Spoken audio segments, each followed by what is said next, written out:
Hi, hello, வணக்கம். நான் உங்க எஸ்வி. இது நம்ம எஸ்வி பொலிட்டிக் டாக்ஸ்.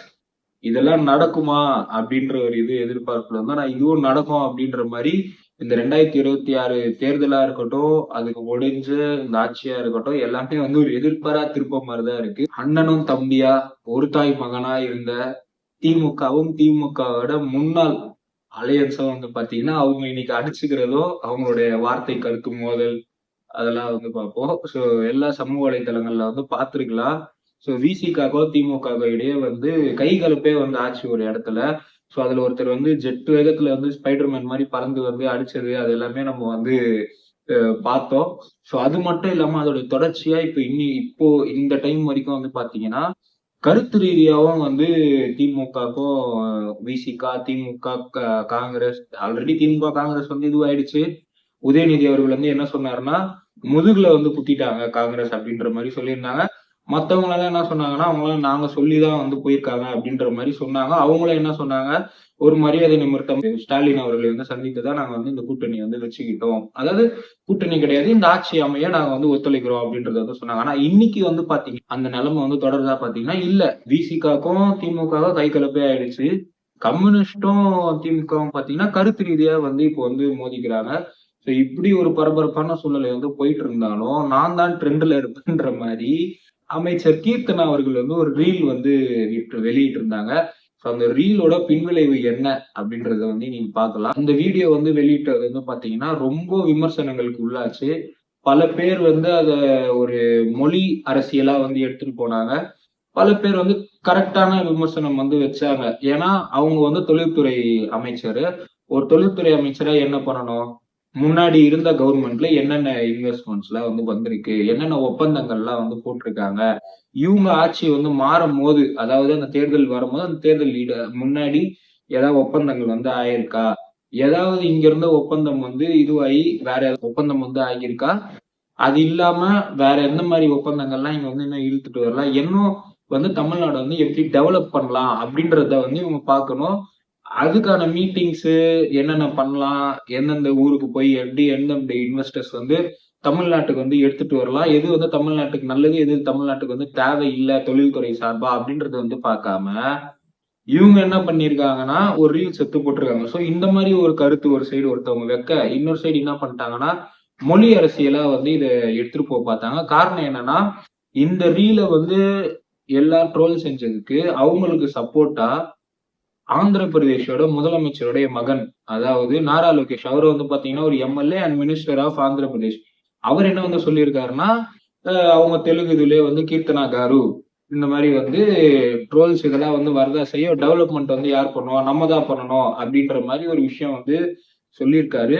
ஸோ இதுக்குதான் வந்து இவங்க பேக்ரவுண்ட்ல வந்து இது வந்து மொழி அரசியலா எடுத்துட்டு போயிட்டாங்க. காரணம் என்னன்னா சில யூடியூப் சேனல்ல எப்படி சொல்லிட்டாங்கன்னா இவங்க காருன்றதும் அவங்க அதுக்கு வந்து ட்வீட் பண்ணி அவங்களும் நாரா லோகேஷ் காருன்றதும் வந்து அவங்க இனத்தோட இனமா ஒரு கலந்துட்டாங்க. இதனாலதான் வந்து நிறைய இது வந்து தமிழ்நாட்டுக்கு வர வேண்டியதெல்லாம் ஆந்திராவுக்கு வந்து இன்வெஸ்ட்மெண்ட்ஸ் எல்லாம் போச்சு அப்படின்ற ஒரு பொய்யான குற்றச்சாட்டு வந்து வச்சாங்க.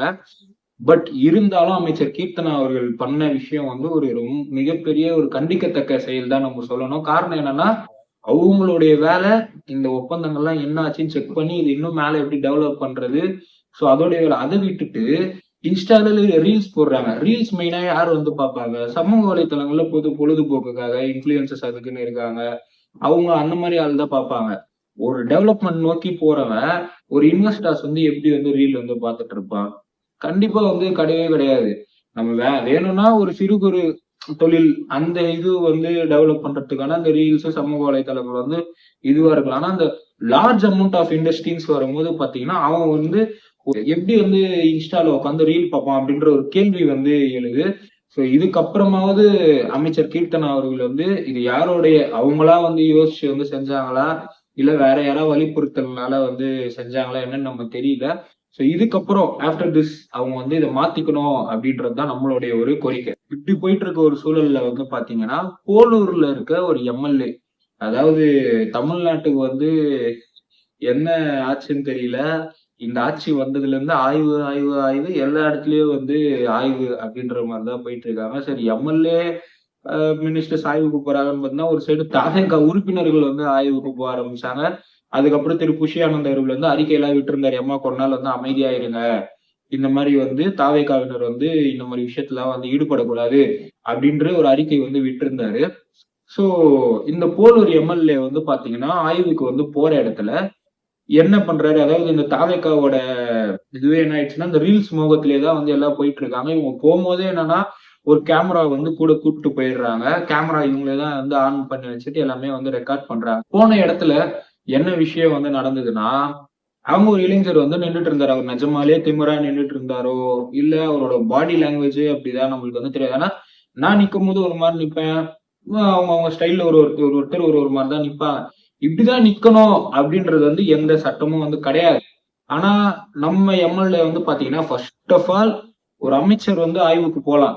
எம்எல்ஏ அவருடைய தொகுதி சரி அவர் வந்து ஆய்வுக்கு போறாரு, எந்த தப்பும் கிடையாது. அந்த துறை சார்ந்த அமைச்சர் ஆய்வுக்கு போறது வேற. இவரோட தொகுதியில எப்படி எப்படி இருக்கு என்ன பாக்குறதுக்காக வந்து ஆய்வுக்கு போறாரு. ஒரு பாராட்டக்கூடிய ஒரு விஷயம் தான் என்ன வந்து நடக்குது அப்படின்றதுக்காக பாக்குறதுக்காக ஆய்வுக்கு போறாரு. போன இடத்துல இவர் என்ன பண்றாரு, ஒரு வார்த்தை வந்து விடுறாரு, தம்பி உன்ன மாதிரி நான் வந்து பல பேரை பார்த்துட்டு தான் வந்திருக்கோம், வயசு எல்லாம் தாண்டிதான். இவருக்கு என்னமோ 70-80 வயசு ஆன மாதிரியும், அந்த பையன் ஏதோ ஒரு 20 வயசு பையன், அந்த பையன் நிஜமாலே ஒரு 22-21 வயசு பையனா தான் இருப்பான். இவருக்கு அதோட ஒரு 5 வயசு 6 வயசு இருக்கும். ஆனா இவர் என்ன சொல்றாரு, இவர் ஏதோ ஆண்டாண்டு காலமா அந்த குடும்பமோ இல்ல அந்த ஊர்க்காரங்க வந்து இவர் அடிமையா இருந்த மாதிரியோ, இவர் ஒரு 30-40-50 வருஷமா இல்ல 100 வருஷமா வந்து இவங்க குடும்பம் வந்து எம்எல்ஏவும் பண்ணையாராவும் இருந்த மாதிரியும் இவர் வந்து சொல்றாரு. ரெண்டாவது வந்து என்ன சொல்றாருன்னா, அதிகாரிகளுக்கு எப்படி மதிப்பு கொடுக்கணும்ன்றது வந்து கத்துக்கோப்பா அப்படின்னு சொல்றாரு. நான் வந்து இவர்கிட்ட ஒண்ணு கேக்குறேன், அதிகாரிகளுக்கு அந்த இடத்துல ஏதாவது ஒரு பிரச்சனைனா அவங்க வந்து கேட்கட்டும், சார் இவங்க அந்த பையன் வந்து பண்றது இப்படி இருக்கு அப்படி இருக்குன்னு ஏதாவது சொல்லிட்டோம். அவங்களுக்கு ஏதாவது மரியாதை குறைவான பிரச்சனை நடந்தா அவங்க கேள்வி கேட்டிருக்கோம். நீங்க யாரு? நீங்க ஒரு மக்கள் பிரதிநிதி, மக்களால் தேர்ந்தெடுக்கப்பட்ட நபர். நீங்க மக்கள் ஆய்வுக்கு போறீங்க, அங்க இருக்க மக்கள் வந்து சந்திக்கிறீங்க.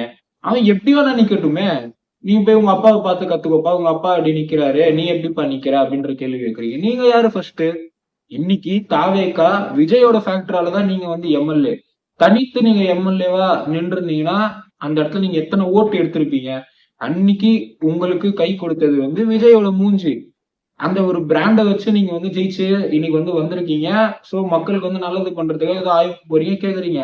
ஆனா அந்த இடத்துல இவங்களோட குணம் வந்து எப்படி செயல்படுதுன்றது வந்து மக்கள் வந்து கண்டிப்பா இதை உற்று நோக்கணும் அப்படின்றதுதான் என்னுடைய கோரிக்கை. இதே தாவேகாக்கு நான் இன்னொரு ஒரு கேள்வி எழுப்புறேன். நேற்று நடந்த ஒரு சம்பவம், கோயம்பேடுல இருக்க ஒரு தனியார் இதுல வந்து பாத்தீங்கன்னா ஒரு பப்புல, அந்த பப்புக்கு வெளியில வந்து பாத்தீங்கன்னா ஒரு பெண் கார் ஏற்றி படுகொலை செய்யப்படுகிறார். அந்த பொண்ணோட ஏஜ் வந்து பாத்தீங்கன்னா 18. அவங்க கூட ஒரு 2 பேர் இருக்காங்க. அதுல இன்னொரு ஒரு பொண்ணுக்கு வந்து பாத்தீங்கன்னா 16. இன்னொரு ஒரு பையன் இருக்கான். அந்த பையனுக்கு சம்திங் 18ஓ 19ஓ. இவங்க வந்து ஒரு பப்புக்கு போறாங்க. ஓகேங்களா? இது ஏன் வந்து நான் இதை சொல்றேன்றத வந்து கடைசியா வந்து சொல்றேன். இந்த வீடியோட இறுதியில சொல்றேன். வந்து பப்புக்கு வந்து போறாங்க. போற இடத்துல வந்து என்ன ஆகுதுன்னா, உள்ள வந்து ஒரு ஏதோ கார் ஏத்துனவங்களுக்கும் அந்த கொலை செய்யப்பட்ட பெண்ணுக்கும் வந்து பாத்தீங்கன்னா ஏதோ ஒரு வார்த்தை மோதல், ஏதோ ஒரு தகராறு நடக்குது. அவங்க ஏதோ பண்றாங்க. அதுக்கு இவங்க வந்து ரியாக்ட் பண்றாங்க. அதோட அந்த இடத்துல முடியுது. வெளியில வந்து பாத்தீங்கன்னா அதீத மது போதை காரணமாக அந்த கார்ல இருந்த இளைஞன் என்ன பண்றான்னா ஸ்பீடா கார் எடுத்துட்டு வந்து இடிச்சு தள்ளுறான். இப்போ நம்மளுக்கு ஒரு கேள்வி இந்த இடத்துல வருது. ஆய்வுக்கு போறேன்னு போனீங்க, கரெக்டா? போயிட்டு தேவையில்லாம அங்க இருக்க ஒரு பையன், நீ என்ன இப்படி நிக்கிற அப்படி நிக்கிற, நீ யார் நான் யாருன்னு தெரியுமா அப்படின்ற ஒரு கேள்வி கேட்கறீங்க. ஒரு சைடு ரீல்ஸ்லயே உங்க ஆட்சி வந்து போயிடுமா அப்படின்றது வந்து தெரியல. ஒரு 18 வயசு ஒரு பெண் வந்து பப்புக்கு போறாங்க. ரெண்டாவது வந்து பாத்தீங்கன்னா 16 வயசு பெண் வந்து எப்படி வந்து அந்த பப்ல வந்து அலோ செய்யப்பட்டாங்க. ரெண்டாவது, நீங்க ஆட்சிக்கு வந்ததுக்கு அப்புறம் தான் உங்களுடைய டாஸ்மாக் மினிஸ்டர் வந்து என்ன சொல்லியிருந்தாருன்னா 21 வயசு கீழே இருக்க யாருக்கும் மது வந்து போகக்கூடாது அப்படின்றது வந்து சொல்லியிருக்கீங்க. இப்படிப்பட்ட சூழல்ல எப்படி வந்து இந்த 3 நபர்களும் வந்து பப்புக்கு வந்து ஃபர்ஸ்ட் போனாங்க? அப்போ நீங்க வந்து ஏழை தொழிலாளி கிட்ட ஆய்வுக்கு போவீங்க. கோவில்ல ஏதாவது முறுக்கு பிரச்சனைனா அதுக்கு ஒரு ஆய்வுக்கு போவீங்க. எந்த இடத்துக்கு போனாலும் ஒரு கேமரா ரீல் பண்றதுக்காக ஆய்வுக்கு போறேன்னு நீங்க அதே கேமரா எடுத்துக்கின்னு ஏன் வந்து இந்த மாதிரி தனியார் விடுதி, தனியார் இந்த பப்பு இந்த மாதிரி இடத்துக்குலாம் வந்து ஏன் ஆய்வுக்கு போக மாட்டீங்க? மக்களிடையே ஒரு கேள்வி வந்து எழுந்திருக்கு அப்படின்றதுதான் வந்து சொல்லணும். காரணம் என்னன்னா, ஒரு சிறுமி, அதாவது இந்த வயசுக்குள்ள இருக்கிற ஒரு பெண்ணு இளைஞன் வந்து அவங்களுக்கு எப்படி வந்து ஈஸியா, அதுவும் சென்னை கோயம்பேடு ஒரு பரபரப்பான ஒரு இடம். அப்பேற்பட்ட வந்து இடத்துல ஒருத்தன் வந்து மது போதையில அசால்ட்டா காரை ஏத்தி வந்து கொல்றான். இதுக்கு முன்னாடி நம்ம வந்து பேசியிருந்தோம். டாஸ்மாக் மினிஸ்டர் வந்து சொன்னாரு, படிப்படியாலாம் வந்து பண்ண முடியாது, அதெல்லாம் வந்து எல்லாமே வந்து கொஞ்சம் டைம் எடுக்கும் அப்படின்ற மாதிரி சொல்லியிருந்தாரு. மக்கள் நம்ம வந்து ஒரு உற்று நோக்கணும். காரணம் என்னன்னா, கொலை கொள்ளை நடக்க காரணமா இருக்கிற ஒரே காரணம் வந்து பாத்தீங்கன்னா இந்த மது, கஞ்சா இந்த மாதிரி பொருட்கள்னாலதான். இன்றைய அளவுக்கும் தமிழ்நாட்டுல வந்து பாத்தீங்கன்னா இது வந்து புழக்கத்திலேதான் இருக்கு. அதுக்கு ஒரு உதாரணமா வந்து பாத்தீங்கன்னா இன்னைக்கு அந்த சிறுமி, அந்த 18 வயது பெண் வந்து பாத்தீங்கன்னா கார் ஏற்றி படுகொலை. அது வந்து ஒரு மிகப்பெரிய ஒரு கேள்விக்குறிய வந்து எழுப்பி இருக்கு. என்னதான் வந்து இந்த அரசாங்கம் வந்து பண்ணிட்டு இருக்கு அப்படின்ற விஷயம். நான் இப்ப இதை உடனே சொன்னேன்னா என்ன பண்ணுவாங்க, 200 ஊபி அப்படின்னு வந்து சொல்லுவாங்க. இல்லைன்னா வந்து இவன் வந்து ஒரு சங்கி அப்படின்றத சொல்லுவாங்க. இதெல்லாம் கிடையவே கிடையாது. காரணம் என்னன்னா, நான் இந்த கேள்வி எழுப்புறது, தாவேக்காவை நம்பி ஓட்டு போட்ட பல நபர்கள் வந்து இருக்காங்க. காரணம் என்னன்னா, ஒரு மாற்றம் வேண்டும் அப்படின்றதுக்காக தான் அந்த ஓட்டு வந்து போட்டாங்க. நீங்க என்ன சொல்லி வந்து ஆட்சிக்கு வந்தீங்க? வந்த உடனே இது வந்து நடக்கும் அப்படின்னீங்க. இன்னைக்கு அந்த பெண் குழந்தை, அந்த 18 வயது பெண்ணுடைய அம்மா வந்து கதறி கதறி அழுகுறாங்க. மீடியா முன்னாடியும் போலீஸ் ஸ்டேஷன் வாசல்லயும். யார நம்புறாங்க? அதே உங்க தலைவர், நம்ம முதலமைச்சரை தான் சொல்றாங்க. விஜய் அவர்கள் வந்து தக்க தண்டனை வந்து இவங்களுக்கு வந்து வாங்கி தரணும் அப்படின்ட்டு. அந்த எவ்வளவு ஒரு பேர் இழப்பு வந்து இது பண்றது. நீங்க மத்த இடத்துக்கு ஆய்வுக்கு போன மாதிரி இந்த இடத்துக்கு வந்து ஆய்வுக்கு போயிருந்தீங்கன்னா, அப்ப இங்க நடக்கிற முறைகேடு எல்லாம் உங்களுக்கு வந்து தெரிஞ்சிருக்கும்ல. இன்றளவுல சென்னையில வந்து பாத்தீங்கன்னா பல பப்ல வந்து இந்த மாதிரி வந்து ஒரு நூலிலையில எப்படியோ வந்து உள்ள விட்டுறாங்க. அங்கேயே வந்து செக்கிங் எல்லாம் நடக்குது. செக்கிங் இல்லைன்னா சொல்ல, ஆதார் கார்டு இல்லாம உள்ள விட மாட்டாங்க. ஆனா பல இடங்கள்ல வந்து பாத்தீங்கன்னா இந்த மாதிரி சிறு வயதினரை வந்து உள்ள விடுறாங்க. நிறைய டாஸ்மாக் கடையில வந்து பாத்தீங்கன்னா 18 வயசுக்கு நீங்க வந்து 21 வயசு தான் சொல்றீங்க. 18 வயசு கீழே இருக்க நபர் போய் ஒருத்தன் வந்து சரக்கு வாங்கி குடிக்கிற அளவுக்கு இன்னைக்கு வந்து சென்னையில வந்து நடந்துட்டு இருக்கு. அதுலயும் மோஸ்ட்லி வந்து பாத்தீங்கன்னா இந்த நார்த் சென்னை பகுதிகளில் வந்து நடந்துட்டு இருக்கு. இப்படிப்பட்ட சூழல்ல வந்து பாத்தீங்கன்னா ஆல்ரெடி ஒரு தடவை சிங்கப்பெண் சிறப்பு திட்டம் வந்து இது இனாகிரேட் பண்றதுக்காக சிஎம் வராரு அப்படின்னு ஆகி எல்லாம் அந்த ப்ரோக்ராம்க்கு இதுவெல்லாம் பண்ணி கேன்சல் ஆச்சு. திருப்பியும் 2வது தடவை பாத்தீங்கன்னா வந்து இந்த எக்மோர்ல இருக்க அந்த போலீஸ் கிரவுண்ட்ல வந்து பாத்தீங்கன்னா எல்லா ஏற்பாடுகளும் செய்யப்பட்டு ஒரு ஒத்திகையே பார்த்துட்டாங்க. எல்லா ஒத்திகையும் பார்த்து முடிச்சுட்டாங்க. லாஸ்ட் மினிட்ல வந்து இது வந்து கேன்சல் செய்யப்படுது. அப்போ என்னதான் நடக்குது இந்த இடத்துல? அப்போ அந்த இடத்துல முதலமைச்சருக்கு ஏதாவது வந்து த்ரெட் இருந்ததா? இல்ல இன்னும் வந்து அதுக்கான கரெக்ட் ப்ரொசீஜர் இல்ல, ஏதோ வந்து நம்ம அறிவிச்சிட்டோம் பண்ணணும் அப்படின்ற ஒரு இதுல வந்து பண்ணி கேன்சல் ஆச்சா அப்படின்னு வந்து பார்த்தோம்னா இது ரெண்டுமே வந்து கிடையவே கிடையாது. அன்னைக்கு சாயந்தரம் என்ன பாத்தீங்கன்னா நம்ம தலைவர் தளபதி தான் அவரை வந்து சொல்லலாம், எல்லாம் புஷி ஆனந்த் வந்து கோச்சுப்பாரு. சோ தளபதி விஜய் அவர்களுக்கு வந்து என்ன ஆச்சுன்னு பாத்தீங்கன்னா, அவருடைய நெருங்கிய நண்பர், அவருடைய கூடவே இருப்பவர், அர்ஜுனனுக்கு கிருஷ்ணர் மாதிரி விஜய்க்காக பல வேலைகள் வந்து செய்து கொடுத்தவர். நீங்க வேலைன்னு வேற எதுவும் மாதிரி வந்து நினைச்சிடக்கூடாது. அவருக்காக ஹெல்ப் பண்ணி இவங்களை இப்படி பார்த்தா இது முடியுமா அது முடியுமா அப்படி வந்து படங்கள்லயும் சரி, இங்க கவர்மெண்ட் இன்னைக்கு ஃபார்ம் ஆகக்கூடக்கும் சரி, எல்லாத்துக்கும் பின்புலமா இருந்த ஒரு நிழல், ஒரு நண்பர் ஜெகதீஷ் அவருடைய புதுமனை புகுவிழா அதுக்கு வந்து போயிருக்காரு விஜய். நான் என்ன கேக்குறேன், உங்களுக்கு வந்து ரொம்ப முக்கியமான ஆள் தான், உங்க ஃப்ரெண்டு தான். ஆனா இன்னைக்கு நீங்க எந்த பொறுப்புல இருக்கீங்க? எவ்வளவு பெரிய ஒரு திட்டத்தை வந்து அறிவிச்சீங்க. பெண்கள் பாதுகாப்புக்காக நான் வந்து முதல் கையெழுத்து போடுறேன்னு சொல்லி எப்படி திமுக வந்து தன்னுடைய திட்டங்கள் வெளியிட்டுட்டு ப்ரொமோஷன் பண்ணுமோ, உங்களை வந்து சிறு மாற்றம் அவ்வளவுதான். என்னன்னா அவங்க கவர்மெண்ட் காசுலயே ப்ரொமோஷன் பண்ணுவாங்க. உங்களுக்கு ப்ரொமோஷன் பண்றதுக்கு உங்களுடைய விர்ச்சுவல் வாரியர்ஸ்ன்ற ஒரு கேவலமான ஒரு மாஃபியா வந்து வச்சுட்டு இருக்கீங்க. இப்படி ப்ரொமோஷன் பண்ணிட்டு இன்னைக்கு அந்த ஒரு திட்டம் வந்து 2வது தடவை இனாகிரேட் பண்ணி கேன்சல் ஆகுது. அப்போ ஒரு முதலமைச்சரா உங்களுக்கு அது முக்கியமா, இல்ல உங்க நண்பருடைய வீட்டு விசேஷம் வந்து முக்கியமா? இப்படி ஒரு கேள்வி வந்து மக்களிடையே வந்து உருவாகுறத நம்ம பார்க்கணும். இன்னைக்கு அந்த சிங்கப்பெண் அதிரடி படை வந்து இருந்திருந்தா, உங்க ஆட்கள் தான் சொல்றாங்க இருந்திருந்தா இந்த மாதிரி பிரச்சனை வந்து நடந்திருக்காது. அப்போ இன்னைக்கு அந்த பெண் இறந்திருக்க மாட்டாங்கல்ல. அந்த ஒரு கார் ஏற்றி படுகொலை வந்து பண்ணிருக்க முடியாது இல்லையா? நிறைய இடத்துல வந்து பெண்கள் குழந்தைகள் இப்படிதான் பண்றாங்கன்னு பாத்தீங்கன்னா, மூதாட்டிகளுக்கும் வந்து பாத்தீங்கன்னா இந்த நாட்டுல வந்து ஒரு பாதுகாப்பற்ற சூழல் தான் நிலவுது அப்படின்னு பார்க்கணும். அதாவது பெண்களுக்கே இந்த நாட்டுல வந்து இந்த அரசாங்கத்துக்கு கீழே ஒரு பாதுகாப்பற்ற செயல் தான் நடக்குதுன்னு பார்க்கணும். ஸோ இவ்வளவு பிரச்சனை ஒரு இருக்கு. அதுக்கேத்த ஒரு ஸ்கீம் வந்து நீங்க ரிலீஸ் பண்றீங்க. அதுக்கு இனாகரேஷன் கூட உங்களால போக முடியாம உங்களுடைய நண்பர் வீட்டு இதுதான் முக்கியம் அப்படின்ற மாதிரி போறீங்க. What bro?